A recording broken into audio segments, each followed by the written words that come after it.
আলাইকুম। হ্যাঁ হামজালা, ভিতরে এসো, দরজা তো খোলাই। হ্যাঁ বসো, ওই যে খাবার বাড়া আছে। 2টা বছর ধরে খুদাই খাওয়াইতেছি, পরে খাওয়াই আমার কোনো লাভ আছে? হ্যাঁ ওয়ালাইকুম আসসালাম। হুজুর কোন? কি আরেকটা পোলা? আমি কি বাড়িতে 3খানা খুললে লই গেছি? 2 দিন পরে একটা পোলা বাড়াবাই না, আর আমি বাড়িতে খাওয়ামু? আমি তো এটারই রাখতাম না। না না না, ওইতো না, অন্য কোনো আনো দেখুন। আসসালামু আলাইকুম। শুনো, 1টা বছর ধরে তোমার আমি হুদাই খাওয়াইতেছি, তোমার খাওয়াই আমার কোনো লাভ আছে?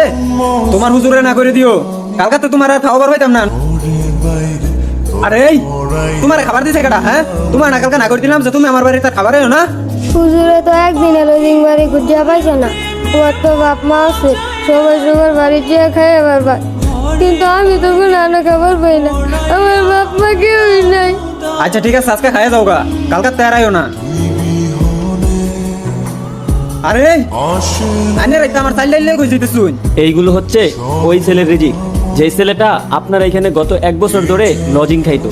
আপনি যেহেতু তাকে বের করে দিছেন, সে যেখানে গেছে রিজিক গুলো সেখানে চলে যাচ্ছে। এটা আমি কি দেখলাম? ফিজিক গুলা তো ওরই ছিল।